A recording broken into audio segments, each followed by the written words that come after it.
Oke, halo semuanya, selamat datang di channel gua. Apa kabar kalian semua? Semoga kalian semua dalam keadaan sehat dan baik-baik saja. Di video kali ini, di segmen sekilas review, ini segmen baru yang jujur gua nggak tahu sih mau namain segmennya apa, tapi ya karena gue di depan laptop juga dan ya kita review hanya sekedar visual aja, nggak ada wujud asli motornya. Dan ya, motor apa sih yang gue pengen review kali ini? Ya, di tengah gempuran saat ini ya, banyak banget motor-motor baru berdatangan. Mulai dari kalau yang lewat dari gue itu cuman baru si Kawasaki yang Matic itu yang mirip-mirip Vario, terus sama motor gue nggak tahu base-nya emang kayak Alex atau apa, mungkin kayak ya retro cross, motor trail gitulah. Soalnya visualnya tuh kayak kalau secara sekilas tuh mirip kayak apa ya, mungkin kayak Himalayan kali ya, tapi gue nggak tahu sih nanti bakal jadinya akan seperti apa motor itu ya. Terus lewat lagi itu di FYP gue itu zone test 150X teman-teman. Nah ini gue untuk saat ini belum tahu apakah emang motor ini akan masuk ke Indonesia atau tidak, karena ya mengingat motor 150cc Matic sekarang itu di Indonesia ya udah harganya udah mendekati 50 juta mungkin ya, karena dari banyaknya fitur yang diberikan oleh pabrikan ya itu menjadi tolak ukur juga untuk menghargai sebuah motor itu sendiri atau menghargai sebuah produk ya. Dan sebelum gue lanjut, gue pengen mengucapkan turut berduka cita untuk kita semua, bahwasannya pada saat video ini dibuat, gue nggak tahu kelihatan apa enggak ya. Pada saat video ini dibuat tanggal 10 Juni teman-teman, di jam 1 lewat 56 menit ya, jam 1 malam bensin naik lagi ya. Bensin terakhir tadi gue cek untuk oktan 92 jadi 16.250 dari 12.300. Ini untuk Pertamina ya. Sedangkan yang oktan 95 naik jadi 17.000 dari 12.900. Ya, begitulah teman-teman, emang surprise aja ya. Emang tanggal 10 biasanya per tanggal 1 naiknya, ini per tanggal 10 atau mungkin nggak pasti juga naiknya kapan. Ya, gue berharap kalian semua tetap diberikan kekuatan untuk lewatin ujian demi ujian dari negara tercinta kita ya. Pemerintah emang ada aja surprise-nya untuk ya beberapa bulan belakangan inilah ya, kalian nilai sendiri aja lah tapi kita bukan mau bahas itu ya, walaupun tetap ada hubungannya dengan bahan bakar, tapi kita akan fokus untuk bahas motor si zone test ini. Enggak, maksudnya motor yang akan gue review itu adalah zone test 150X teman-teman ya. Ini adalah motor yang digadang-gadang akan datang ke Indonesia ya. Gue nggak tahu, sekali lagi rumor pastinya apakah akan datang atau tidak, dan motor ini akan menjadi pesaing dari motor-motor yang sudah ada di Indonesia saat ini ya, mulai dari PCX yaitu Honda dan juga NMAX yaitu Yamaha gitu. Nah ini cukup menarik sih kalau misalnya dilihat dari motor zone test 150X ini ya. Ya banyak banget gimmicknya, dan karena banyak banget gimmicknya itu, gue nggak tahu motor ini ketika datang ke Indonesia akan dihargai berapa ya. Ya kita mulai dari gue sembari ngeliat laptop karena slide-nya banyak banget yang gue pengen bahas ya. Kita mulai dari disclaimer dulu. Ini gue dapat langsung gue lihat dari website zone test langsung. Jadi apa yang ada di website, mungkin teman-teman pengen lihat ke website langsung, itu semua gue adaptasi ke video ini gitu. Oke, mulai dari warna. Ini warna yang tersedia di negaranya mereka ya, di Cina. Itu mereka punya 3 varian warna. Yang pertama ada matte brown ya. Matte brown ini tuh mirip-mirip sama kayak warna-warnanya Lexi 155 ya kalau nggak salah. Ya gitu deh. Terus berikutnya ada matte black ya. Warna paling aman ini kalau misalnya buat teman-teman yang ragu mau beli motor dengan warna apa, pasti pilihnya warna hitam ya, kalau nggak putih gitu. Tapi untuk Zontes 150X itu nggak ada warna putih. Dan dengan beraninya Zontes 150X ada warna dark green ya. Kalau mungkin kalau ini kan versi matte ya, mungkin kalau di Honda itu ya mirip-mirip stylo yang warna hijau gitu ya, cuma itu versi glossy sih gitu. Oke, kita lanjut. Nah, di sini ada daftar atau list ya technical data yang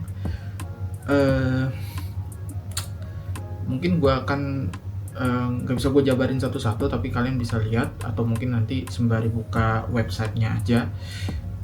Di sini ada length, width, gue takut salah ya, ini yang mana panjang yang mana lebar ya, walau ya gue agak-agak ini sih susah bedain, takut kebalik-balik gitu.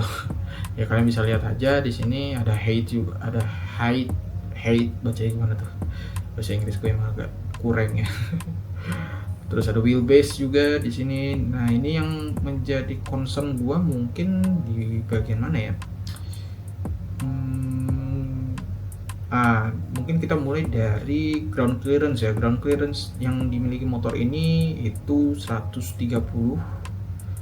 Ini basically milimeter ya, jadi 130 mm atau 13 cm secara ground clearance dari motor itu sendiri. Nanti akan kita bahas.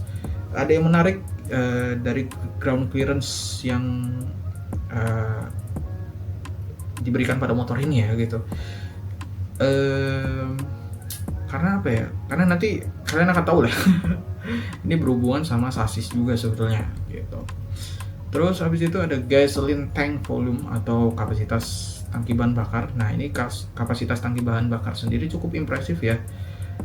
Di sini ditulis 11 liter. Wah, 11 liter itu mirip-mirip seperti motor Honda CB gua. Honda CB gua itu 12 liter. Kalian bisa bayangin kan? Dari sini aja pembukaannya aja udah menarik gitu, yaitu tangkinya 11 liter ya. Yang dimana pesaingnya aja, sorry kalau gue salah, nanti gue akan improve di editing aja ya. Jadi kalau NMAX itu kalau nggak salah, NMAX sampai cek ya, mungkin sekitaran 6-8 liter kalau nggak salah ya. Apa 6 liter ya, kurang tahu juga sih ya, nanti lah gue akan cantumin aja di editing. Terus untuk seat height-nya itu di 770 mili teman-teman ya. Gue nggak tahu seberapa tinggi motor ini ketika diduduki ya, karena motornya juga nggak ada di Indonesia. Jadi ya buat teman-teman yang mungkin tahu kisaran tinggi tempat duduk 770 mili itu seperti apa ya, kalau gue sih karena badannya tinggi 176, dengan motor ini sih harusnya napak-napak aja ya. Beda cerita kalau misalnya dengan deck yang lebar ya, gue nggak tahu juga sih akan kesulitan apa enggak gitu teman-teman. Oke, kita lanjut. Di sini ada power system. Nah di bagian power system di sini ini ada yang menarik. Di bagian pertama ya, di bagian pertama itu ada the body ya, mungkin maksudnya rangka kali ya, atau frame harusnya. Nah di sini tuh ditulis aluminium alloy ya, menarik ya, udah mulai menarik lagi gitu karena di sini ditulis aluminium alloy ya. Ya untuk kapasitas silinder juga cuma 1 ya.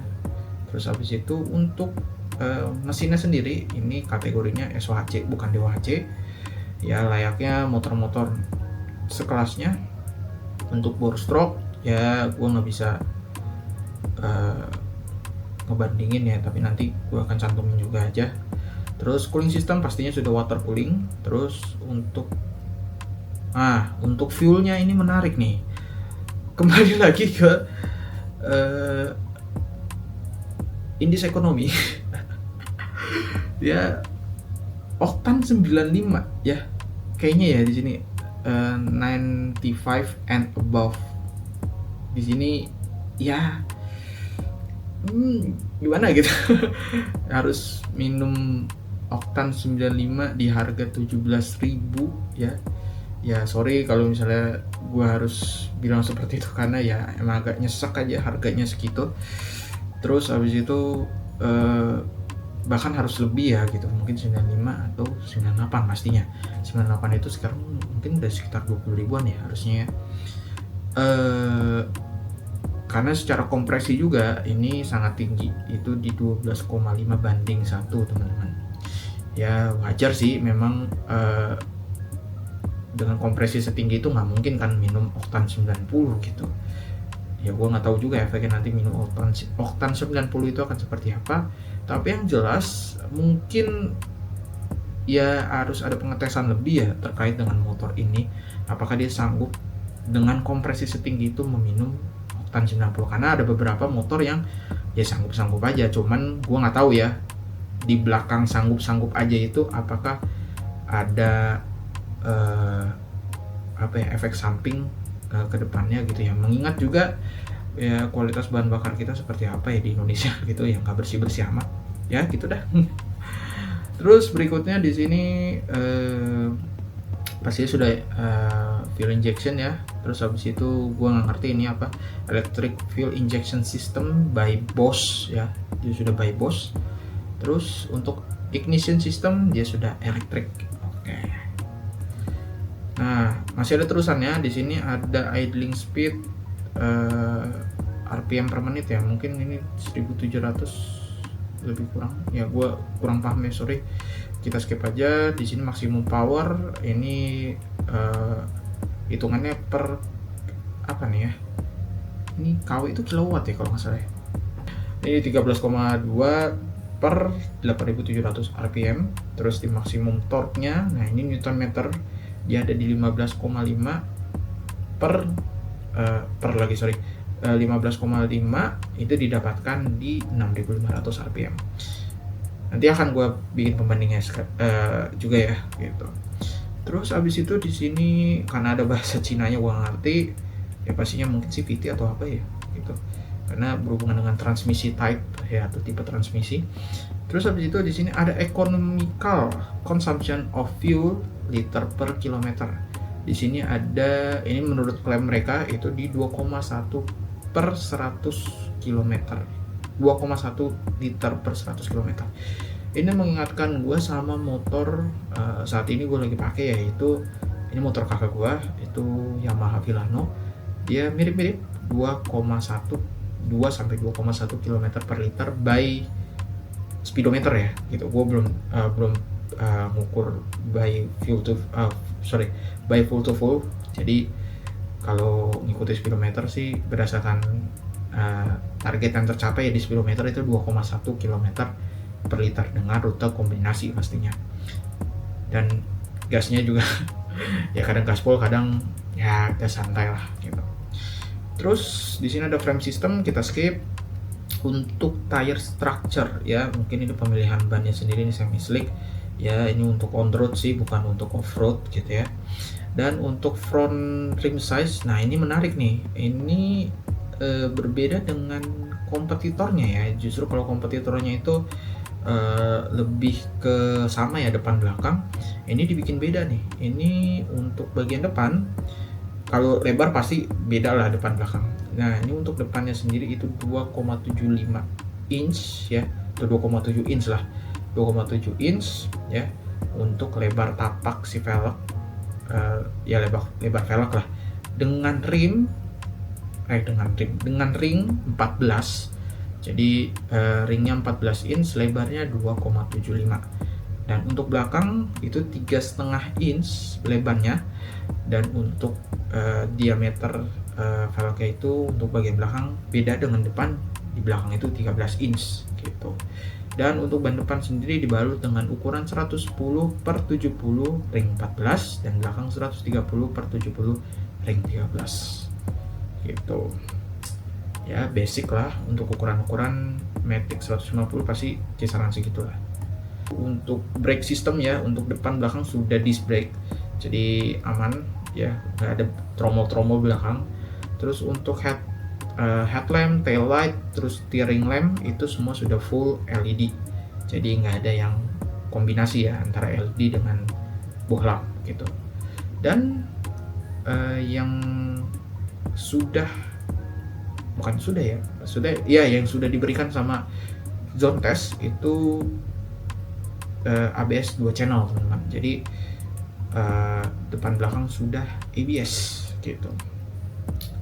Nah, kita lanjut ke mesin. Nah, ini gue translate dari websitenya gitu ya. Sorry kalau misalnya translatannya agak aneh gitu ya, karena emang gue langsung translate aja, karena baru juga bikin si slide-slide-nya ini ya, baru selesai. Oke, jadi di sini ada Unstoppable Witness a New Era ya.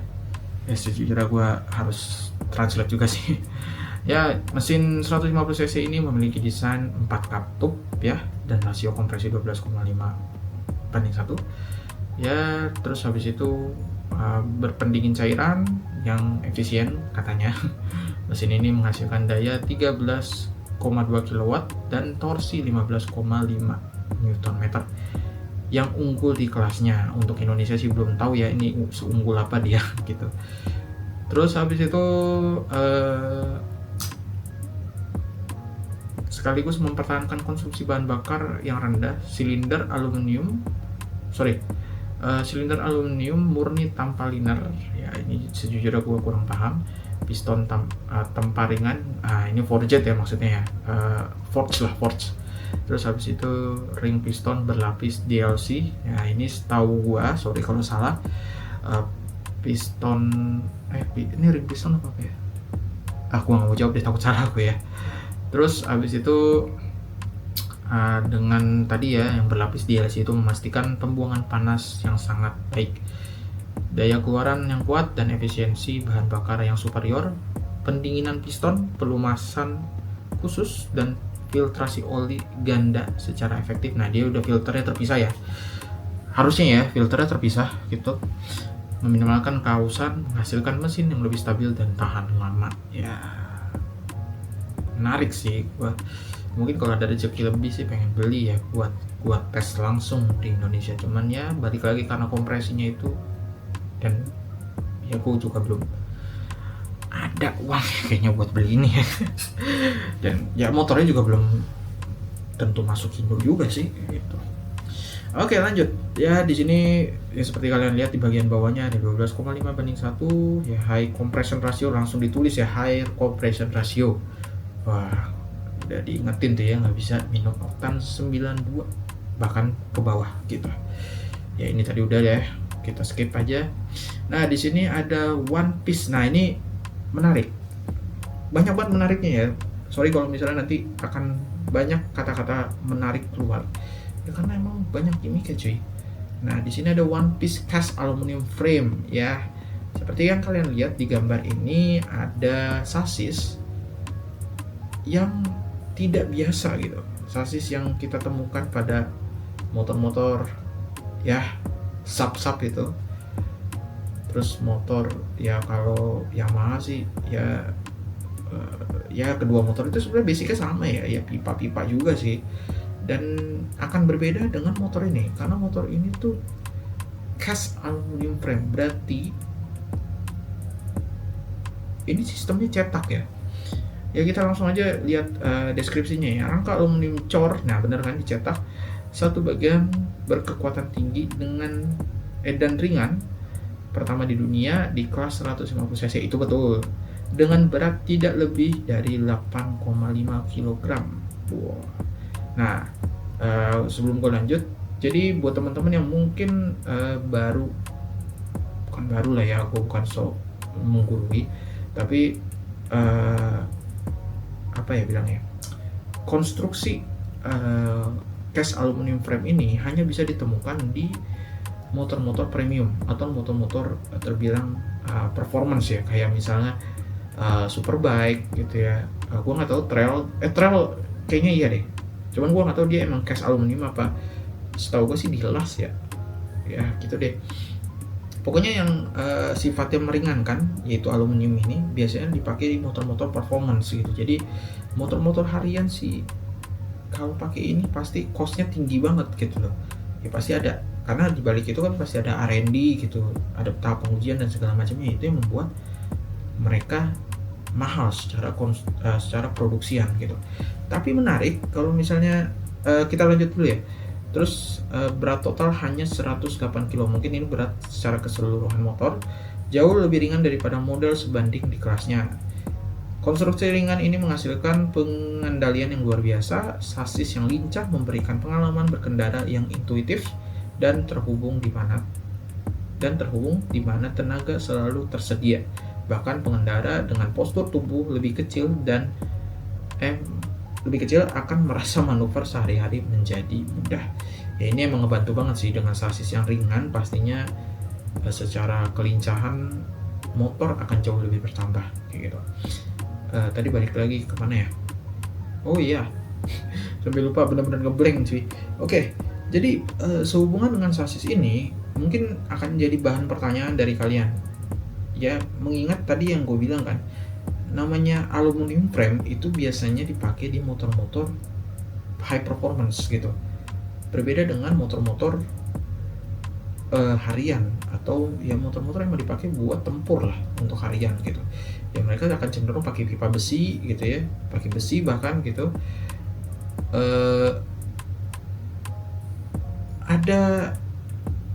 Ada satu video yang nanti mungkin akan gue tampilkan. Jadi video ini ini gue sembari nonton juga ya. Jadi video dari Thailand. Jadi motor ini tuh sebetulnya lagi hype-nya tuh di Thailand gitu. Sampai kalau yang lewat tuh Chung Bike Shop itu juga nge-review motor ini. Dia juga memberi pendapat terkait dengan motor ini ya. Sorry, gue cari dulu videonya.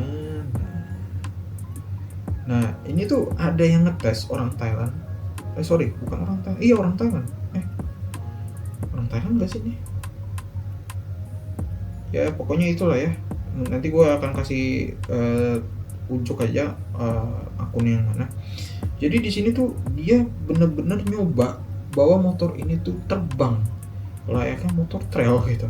Dan sasisnya tuh aman-aman aja. Gue nggak tahu sih afternya setelah dia jumping layaknya motor trail itu sasisnya aman atau enggak, karena kan di video ini kan ya terlihat aman-aman aja gitu kan. Tapi itu membuktikan bahwasannya ya dengan dia jatuh sekencang itu aja nggak langsung patah, atau mungkin ya paling enggak kan biasanya riskan ya yang kayak gitu-gitu tuh. Ya secara logika aja lah, kita mesin itu nyambung ke frame kan, paling enggak kalau jatuhnya setinggi itu, lompatnya setinggi itu, minimal tuh mesin tuh kepotek harusnya ya gitu. Kalau enggak, minimal kalau mesin enggak kepotek ya dia lepas dari sasis lah kayak gitu. Agak susah karena secara konstruksi, secara hitung-hitungan tuh ya motor ini memang bukan buat trail gitu. Beda dengan kalau motor trail beneran. Kalau motor trail beneran kan emang udah ada hitung-hitungannya, dan juga mereka emang dikhususkan motor itu emang buat lompat-lompat seperti itu. Tidak dengan motor ini gitu maksud gue. Jadi ya dengan hasil pengujian seperti itu aja itu membuktikan bahwa ya cast aluminiumnya tuh benar-benar kuat gitu loh. Ya impresif sih gitu. Cuman ya kita belum tahu lah nanti kedepannya kalaupun dijual Indonesia apakah ada keluhan terkait dengan sasis tersebut gitu. Nah terus berikutnya gue ada satu video juga. Ini bukan gue nggak tahu dia ngomongin apa, cuman kita bisa lihat dari video ini. Jadi kalau yang gue lihat dan teman-teman mungkin bisa lihat juga,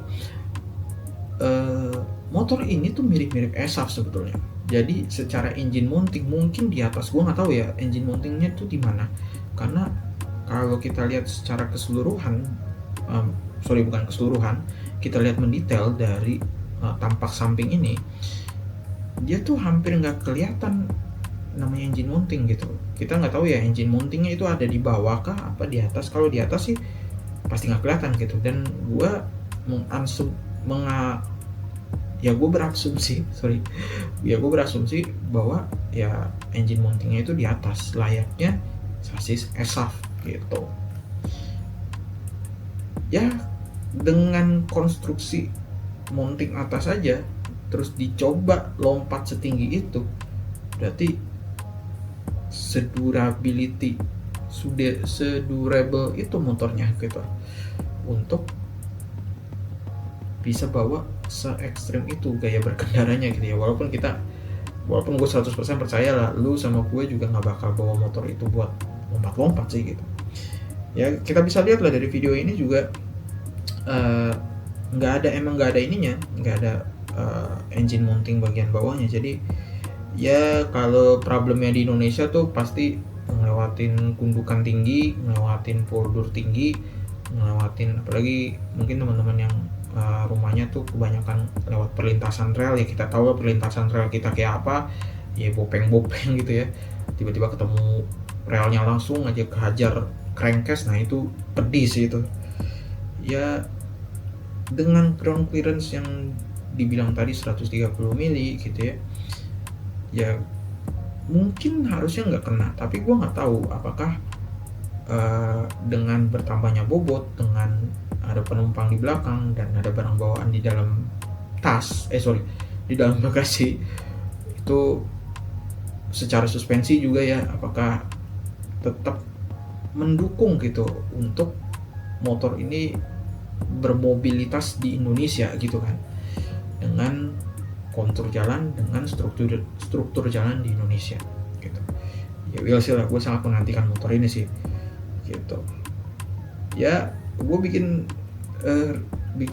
review ini juga karena gue menarik aja gitu, jadi bahan overthinking gue gitu. Ini motor gimana ya ya apa sih, gue pengen tahu apa sih keistimewaan motor ini selain ada satu keistimewaan yang menjadi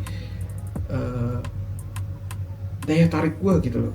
Gue ngeliat motor ini tuh wah, dulu tuh cuman beranggapan wah ini motor ini kayak secara fitur yang gue maksud atau daya tarik yang gue maksud itu cuman ada di motor-motor 250 cc gitu, Matic 250, sedangkan motor 150 gak ada gitu.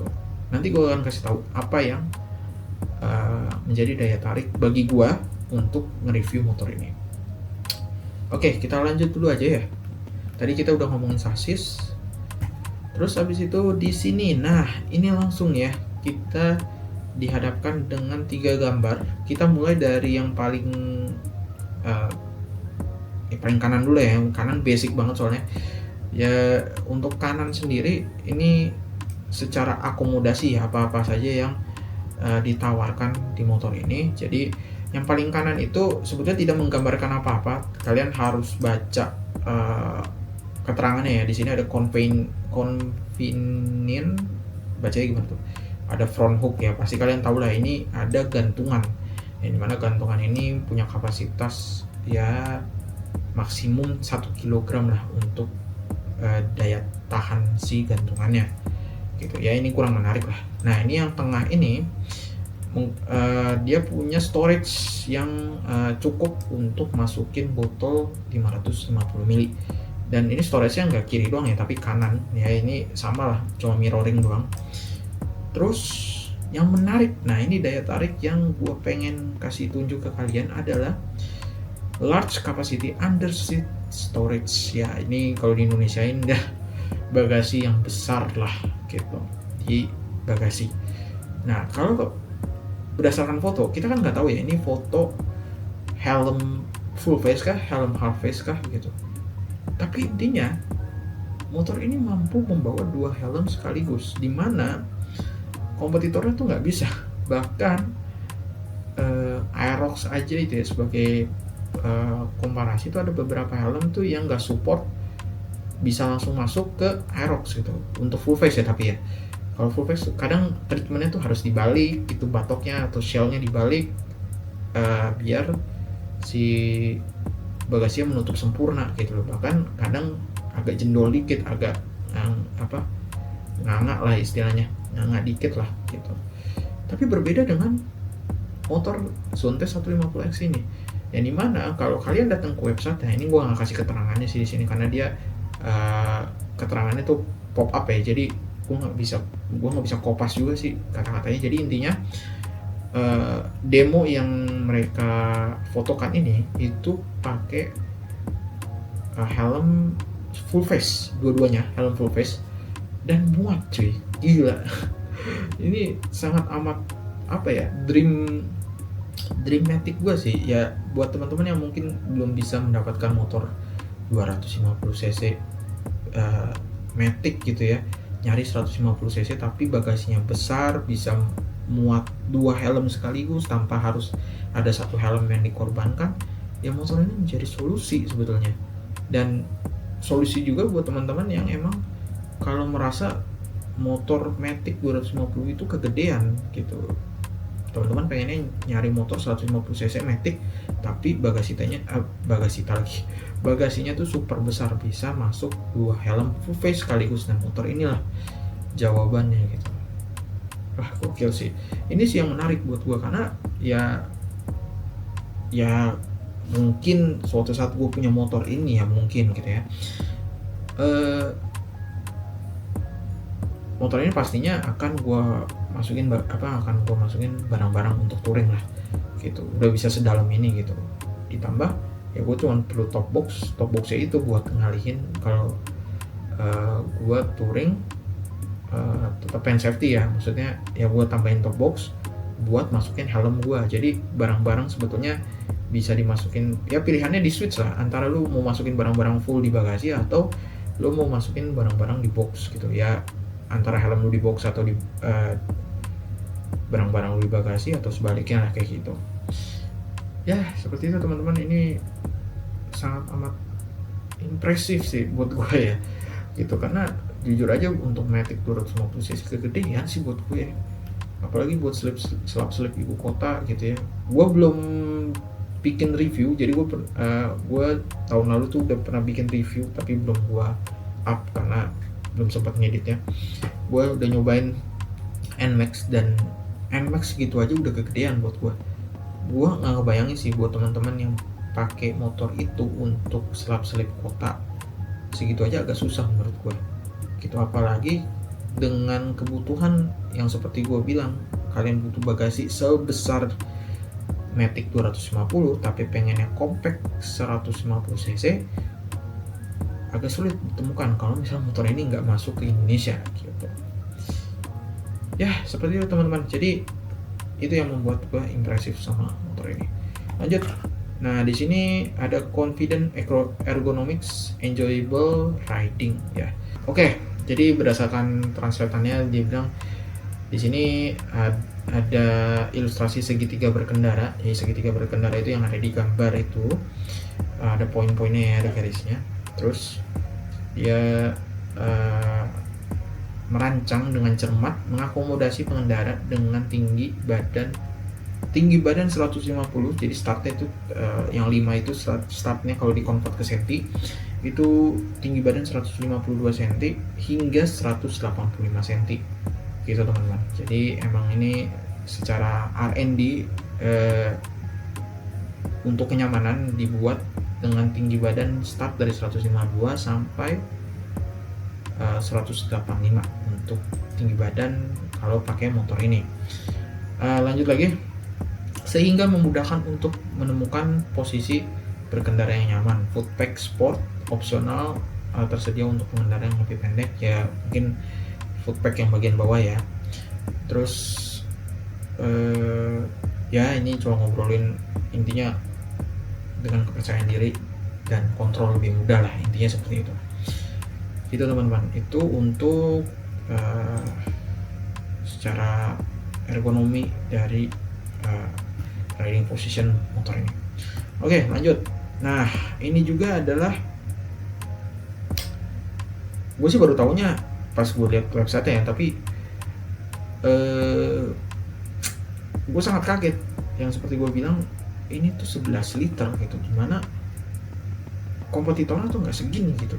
Ini bagaikan tangki CB 150 masukin ke frame-nya Matic gitu. Gue udah ngebayangin tangki CB segede gitu aja dimasukin ke NMAX aja itu kayak udah nggak mungkin gitu. Apalagi kalau teman-teman yang pengguna NMAX tuh mungkin ada extension tank ya, gue nggak tahu sebutannya apa, tapi tangki yang dibuat dari aluminium itu. Nah, waktu itu ada akun yang bikin tuh kalau nggak salah, itu bikin dia mulai dari aluminium dengan menambah kapasitas bensin NMAX atau PCX lebih besar daripada standarnya gitu. Nah ini nggak usah di up lagi sih, udah banyak ya, 11 liter mah gila sih. Nah di sini ada keterangan ya. Nah tadi ya 11 liter large capacity fuel tank ya, dipadukan dengan sistem penggerak yang efisien dan sasis yang ringan. Terus 150X menghadirkan jangkauan bahan bakar yang mengesankan hingga 500 km dengan tangki penuh, menghilangkan kerepotan sering mengisi bahan bakar. Gokil. Emang ini cocok banget sih buat lu yang touring jauh gitu ya, malas ke pom bensin berkali-kali ya, lu nggak usah nambah-nambah tangki, nggak usah bawa jerigen lagi sih sebetulnya. Apalagi secara efisien ini kan Matic ya, berbeda dengan motor manual sebetulnya ya banyak inilah, banyak faktor yang membuat Matic kadang bisa lebih irit, kadang bisa lebih boros. Tapi pada intinya ya dengan adanya kapasitas tangki sebesar ini sih akan jarang lu datang ke pom bensin, intinya seperti itu.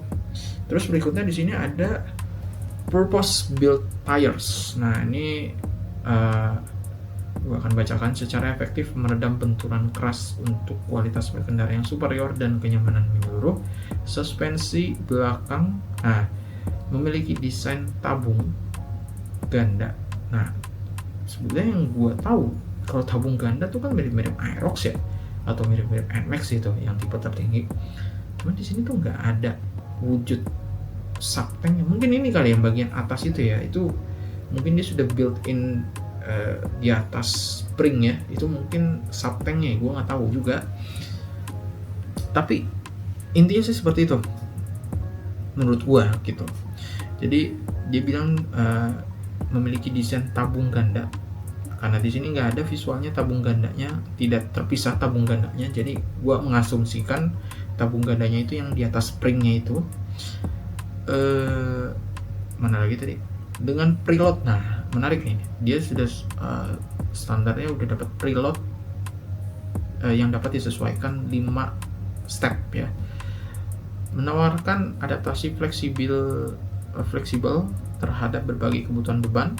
Desain pegas yang ringan berkontribusi pada pengendalian yang ringan dan lincah gitu ya, seperti itu teman-teman ya. Secara purpose build tires dan precisely tuned braking system ini, jujur bukan gua karena salah kopas, tapi emang di websitenya tuh secara keterangan sama gitu. Jadi gua juga agak bingung sih, soalnya yang satu ngomongin braking system, yang satu build tires. Bingung gue, build tires kan ya ngomongin ban sebenarnya harusnya ya gua nggak tahu sih. Terus yang braking system yang ngomongin braking system gitu. Tapi intinya ya brakingnya sih udah oke lah gitu. Nah di sini nih precisely, nah ini harusnya yang bahas ya, precisely tune braking system ya, sorry ya. Nah di sini menghadirkan sensasi pengereman linear dan daya pengereman yang kuat dengan jarak pengereman 100-0 km per jam yang terbaik di kelasnya. Jadi jarak pengeremannya tuh 100-0 km per jam tuh mungkin terbilang cepat ya dan kuat gitu. Dan pengereman linear karena motor ini sudah dibekali dengan ABS 2 channel gitu ya. Kalau dibilang sesmooth apa, sekuat apa ya kita nggak tahu ya. Oke, nah ini juga menarik nih.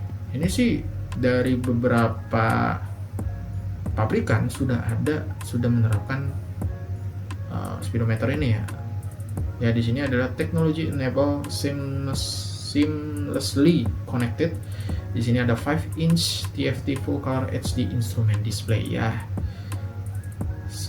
Mirip-mirip kayak instrument display yang kalau kalian di aftermarket, kalau misalnya buat teman-teman yang mau masang kayak pressure monitoring ya kan, terus ada mau masang itu biasanya pakai tuh memasang kamera depan belakang, nah itu biasanya sepaket tuh. Nah itu nambah lagi kan, yang gue tahu sih merek Sprite, satu lagi Chigi ya kalau nggak salah ya, kayak gitu-gitu.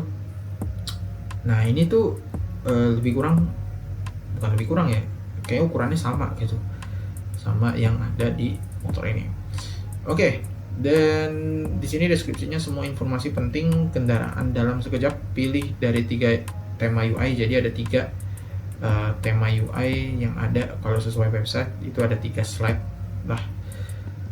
Mendukung konektivitas ponsel cerdas, jadi udah bisa connect ke handphone ya, ke smartphone, untuk mirroring navigasi gitu ya, pencerminan layar itu mirroring lah ya.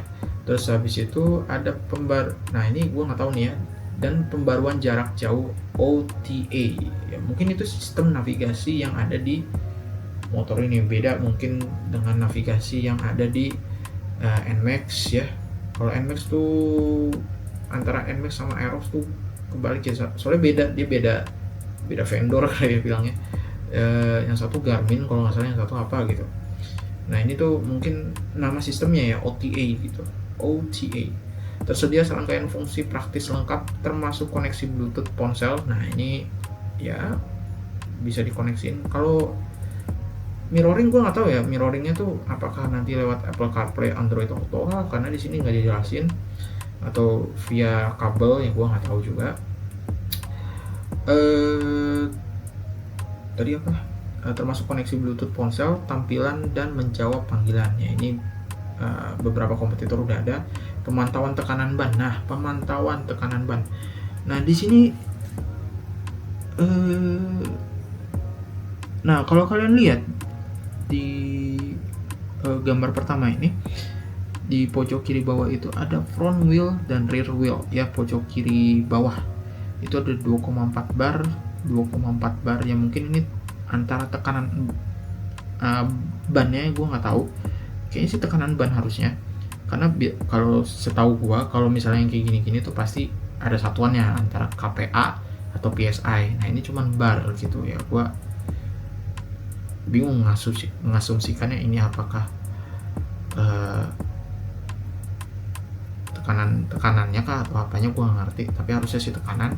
Terus ada suhunya, gila, dia bisa ngasih tahu suhu dari bannya itu sendiri, gokil. Nah di sini tuh ada jam ya, di atas ada jam, terus habis itu di bawahnya jam tuh ada kunci.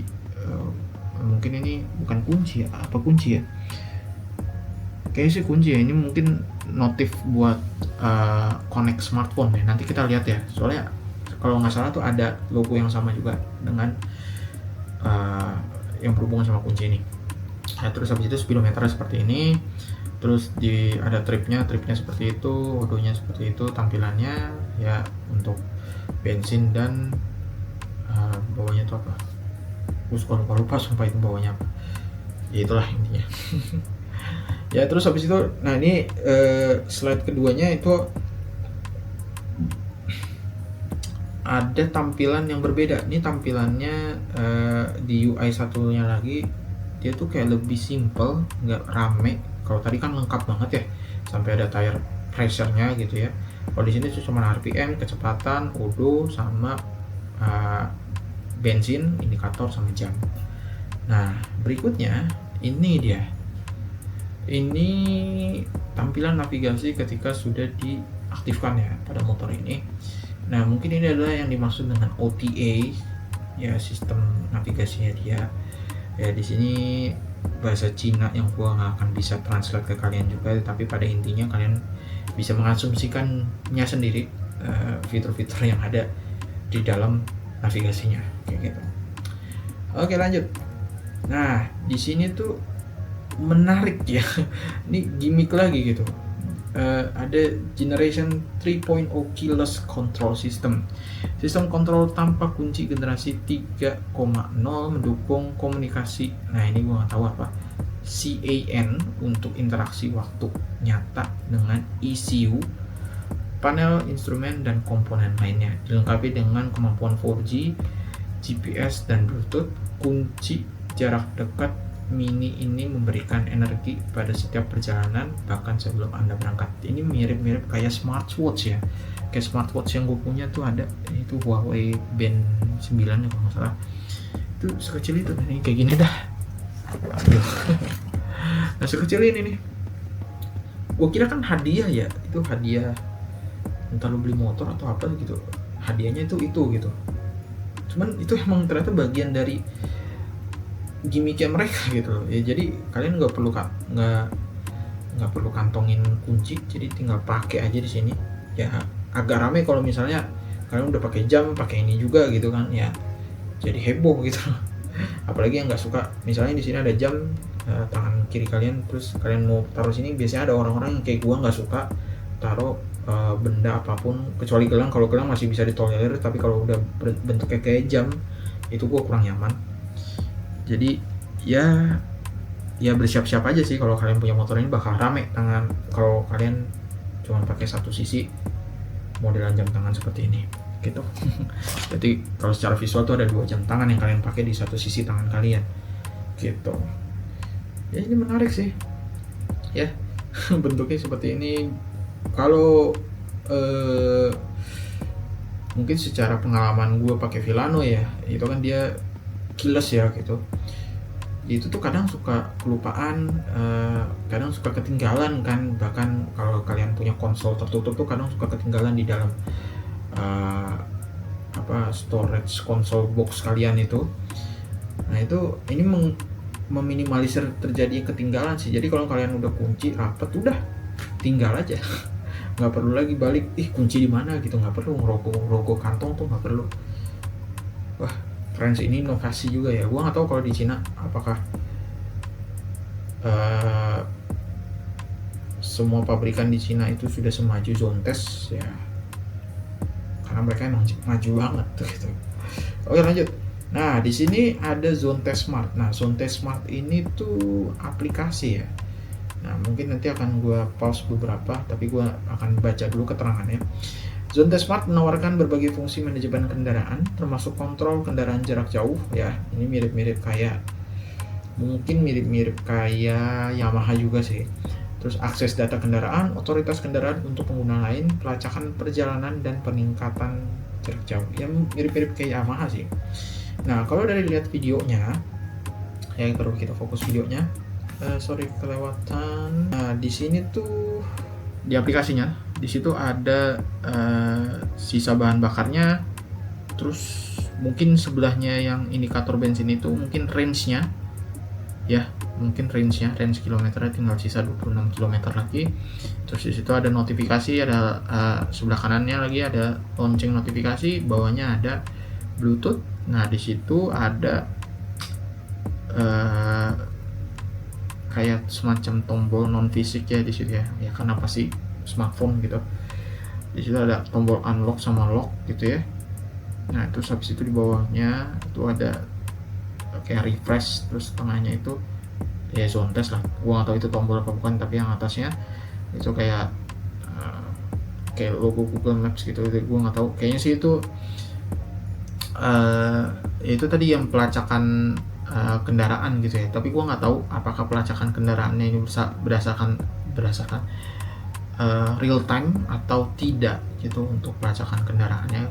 Kalau gue asumsikan mungkin kayak Yamaha, jadi terakhir kali motor itu terkoneksi dengan smartphone, disitulah terakhir posisi kendaraan lo gitu, jadi nggak bisa real time kayak GPS tracker gitu. Terus berikutnya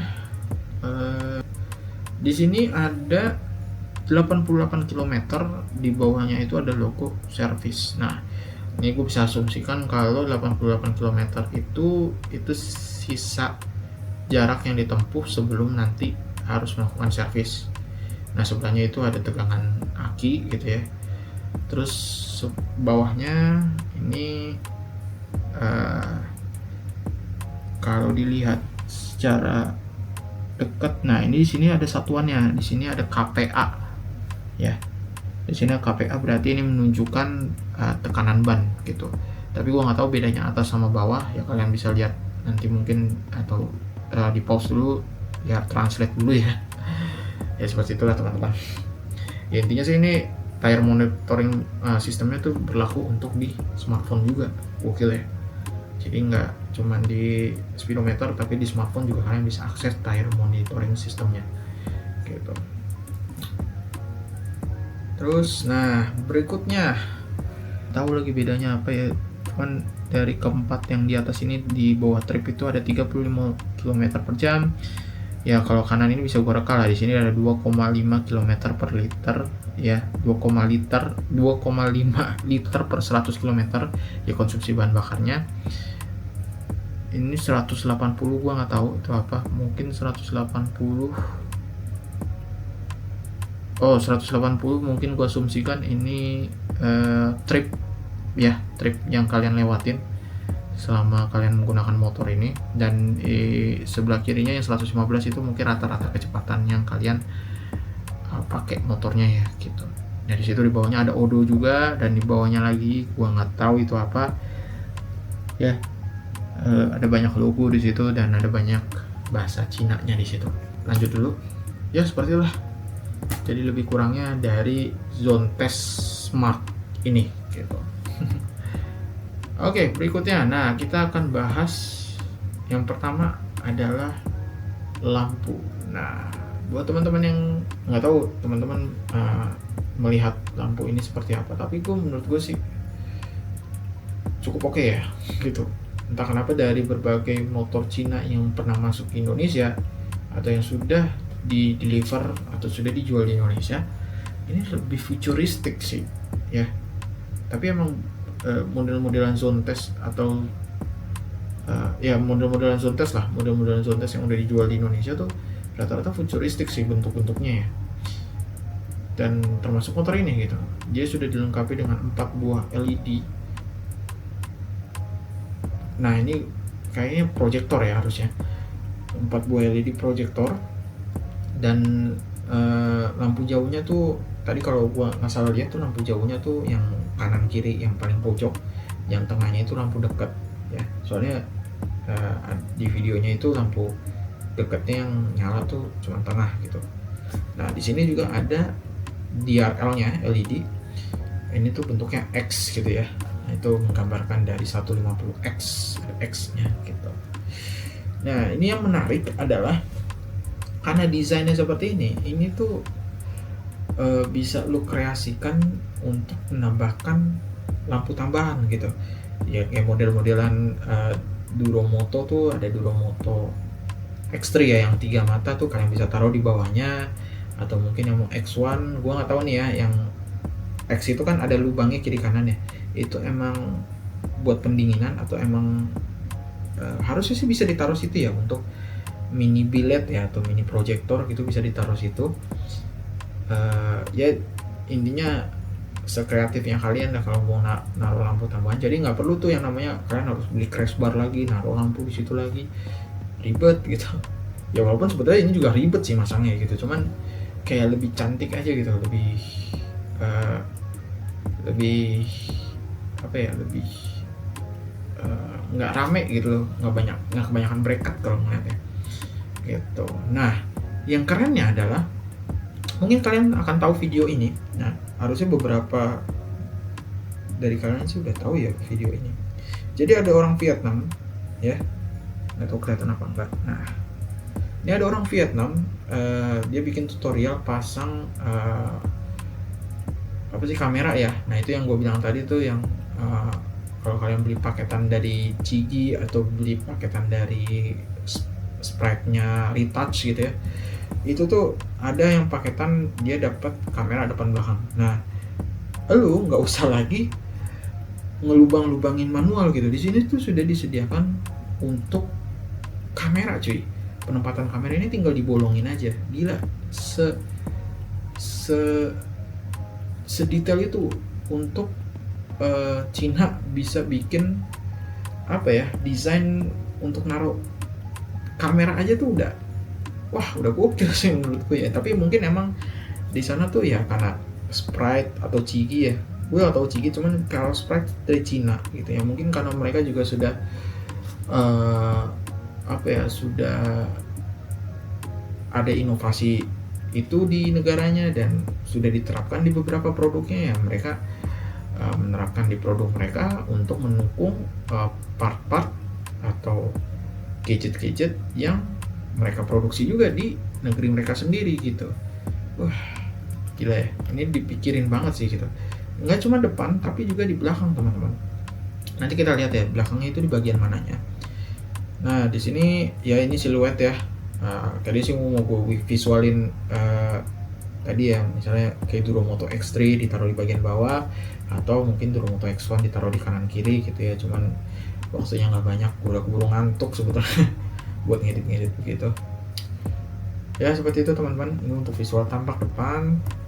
Nah ini visual tampak belakang ya. Kalau kalian lihat di sini tuh juga ada slot kamera gitu, jadi bisa kamera depan belakang dan sudah ada tempatnya. Gila, dipikirin banget. Ini makanya gue suka dari motor ini tuh ya. Gue juga kaget juga sih pas ngeliat di website-nya, ih ini apaan yang nongol-nongol ya, ternyata emang buat tempat kamera kalau gue lihat-lihat ya gitu.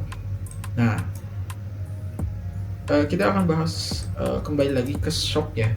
Nah seperti yang kalian tahu, kalau teman-teman tahu shock X-Max ya, itu kan ada beberapa owner dari X-Max tuh ganti bautnya gitu, biar si Öhlins-nya tuh, kalau mereka pakai Öhlins atau pakai produk-produk shock yang lumayan terkenal dan mahal itu biasanya si bautnya tuh beda sendiri gitu. Dan itu pun masih agak tersembunyi ya, kalau nggak salah. Apa X-Max juga agak keluar begini ya, tapi intinya kalau modelan seperti ini tuh riskan banget dicopot sih shocknya gitu loh. Jadi ini akan menjadi concern kalian juga kalau misalnya kalian nanti ganti shock breaker untuk motor ini, ya pastikan bautnya juga diganti gitu ya. Itu reminder aja gitu. Oke lanjut di sini berikutnya. Nah ini banyak gimmick berikutnya, cepat aja ya gue. Untuk bagian kiri, untuk yang gambar pertama di sini ada auto start stop system ya, kayak idling stop system ya. Terus habis itu di sini ada electronic fuel tank lock. Nah ini gue nggak tahu, cuman kayaknya sih ini berhubungan sama kontak keyless-nya mungkin ya. Jadi ya kalau misalnya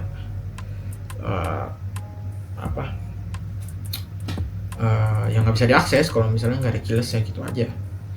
Terus di sini ada new stitch leather seat yang jujur gue nggak tahu ya. New stitch itu kan mungkin di produk mereka sebelumnya gitu, tapi new stitch ini ya kita skip aja lah. Leather seat.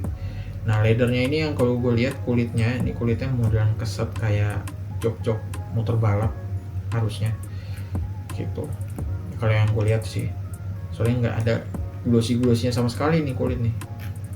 Nah mungkin harusnya sih enak ya.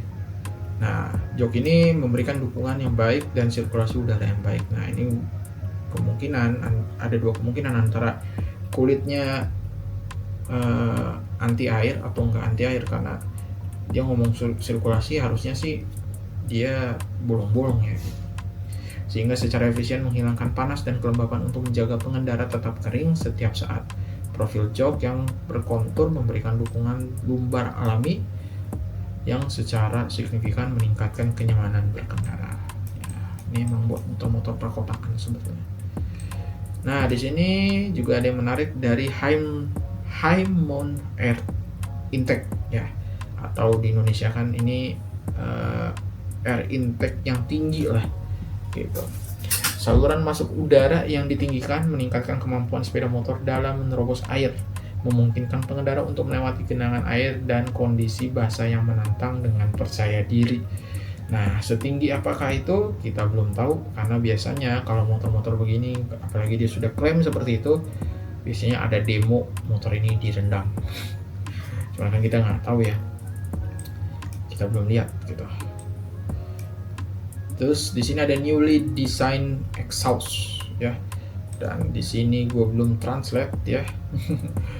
Ya, di sini kalau bahasa Inggrisnya style for visual impact, the compact and lightweight muffler delivers smooth exhaust flow and a deep Chouchi Tone ya, itulah pokoknya. Ini lumayan panjang sih kalau teman-teman lihat ya, ini leherannya. Jadi headnya tuh kayaknya agak jauh dah ya dari sumbu roda ataupun dari keluaran si mufflernya ini.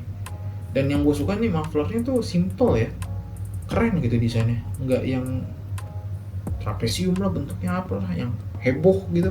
Ini tuh simple aja, cuman dia permainan di aksen plastiknya aja ya, dibikin bolong-bolong gitu.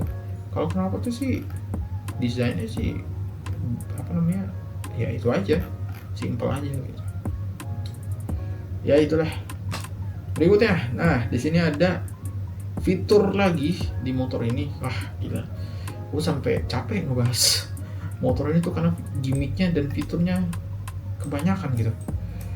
Stable and reliable TCS system ya. Motor ini sudah ada TCS-nya atau traction control system ya, memantau status operasional roda depan dan belakang secara real time, memastikan pengendara yang lebih stabil, pengendaraan yang lebih stabil dan nyaman di kondisi jalan yang kompleks dengan mencegah slip samping dan memberikan keselamatan yang lebih besar bagi pengendara.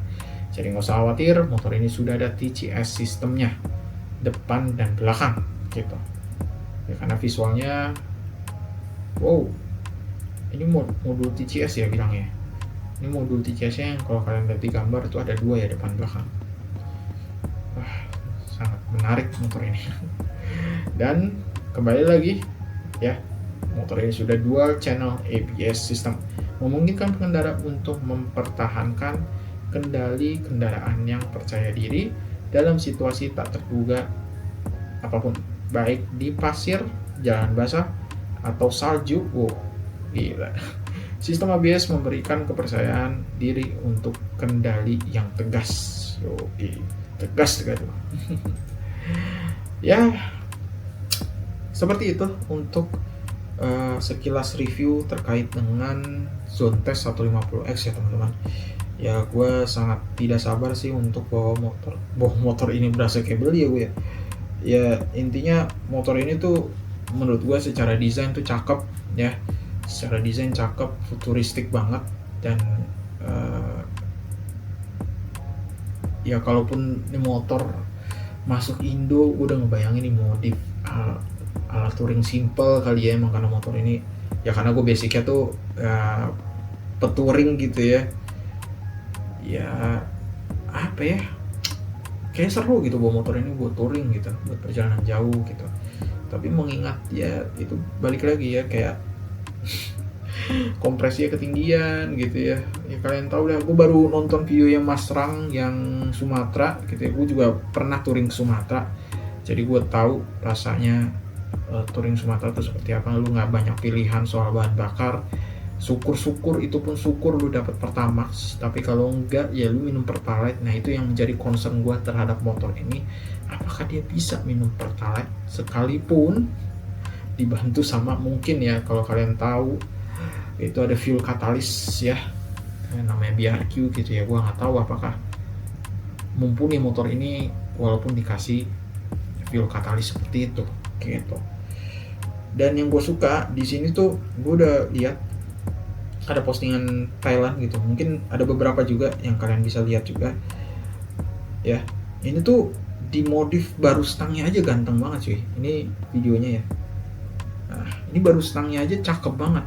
Dan mungkin kalau ditambah modelan-modelan downsize gitu ya, walaupun motor ini akan gue downsize sih kalau gue punya motor ini ya. Cuman kalau teman-teman yang pakai motor ini terus di downsize, kayaknya cakep deh gitu, cakep banget malah menurut gue. Karena dia tuh depannya tuh udah padat, terus lu tambah sedikit aja downsize-nya tuh nggak usah banyak-banyak, downsize-nya sedikit aja udah jadi cakep banget motor ini gitu. Terus ditambah stangnya tadi, kalau di video ini stangnya tuh pakai stang fat bar ya, bukan stang fat bar juga sih, kalau fat bar kan gemuk tengahnya, karena dia pipanya tuh sama ya, jadi nggak kayak ADV gitu. Kalau ADV kan agak gendut tengahnya, kalau ini tuh secara visual tadi gue lihat tuh dia tuh pipanya sama secara diameter, jadi dari tengah ke samping itu sama. Ya itu mungkin ya bisa dibilang pakai stang baplang lah gitu. Jadi cakep banget motor ini cuy, goks. Apalagi ya yang belum gue bahas, secara ketahanan itu ya, tapi ya itulah, motor ini belum masuk Indonesia, dan kalaupun masuk Indonesia gue penasaran, sekali lagi gue penasaran pengen nyoba. Ya mudah-mudahan sih orang Zontes nonton tolong ya. Saya tahu channel saya kecil, tapi ya mungkin kalaupun emang nggak ada kesempatan untuk nyobain motor ini, ya siapa tahu ada penyewa-penyewa yang ngambil motor ini untuk disewakan ya, kita lihat nanti lah. Atau mungkin dari teman-teman viewers yang mau menyewakan motor ini untuk direview lebih lengkap sama gue ya. Kalau gue sih berharap dari pabrikan atau berharap dari ATPM di Indonesia, gue berharapnya sih bisa bawa motor ini untuk touring gitu aja sih. Soalnya kalau pakai kepunyaan pribadi gitu ya, itu nggak puas aja gitu. Maksudnya kepunyaan pribadi itu ya punya orang lain gitu ya, paling test ride-nya deket-deket aja, nggak bisa test ride full kayak touring gitu. Karena yang gue pengen bahas dari motor ini adalah ketangguhan motor ini seperti apa, apakah mesinnya mampu untuk mengimbangi bahan bakar di Indonesia, fitur-fiturnya apakah layak untuk di Indonesia, terus apa lagi ya, pokoknya itulah semua yang tadi gue sebutin, semua gimmick yang dikasih sama Zontes, apakah sepadan jika memang motor ini hadir di Indonesia, dan apakah harganya juga sepadan ketika kalian beli motor ini, mengingat motor kompetitor sudah menyentuh hampir angka 50 juta, yang 40 jutaan, nah cuman udah 150 udah terlalu gokil untuk harga segitu ya. Jadi ya, jadi mungkin sekian dulu aja untuk video terkait dengan sekilas review Zontes 150X. Mudah-mudahan kalian suka dengan konten ini ya. Mungkin akan gue bikin konten-konten seperti ini lagi sih untuk motor-motor baru ya. Ya tentunya sih yang menarik untuk dibahas ya, khusus untuk menarik gue pribadi gitu ya. Gitulah teman-teman. Jadi jangan lupa like, jangan lupa subscribe, dan mungkin teman-teman ada yang pengen ditanyakan ya, tulis aja di kolom komen untuk sama-sama kita bahas di kolom komentar terkait motor ini. Oke, thank you. Sampai ketemu di video selanjutnya. Bye-bye.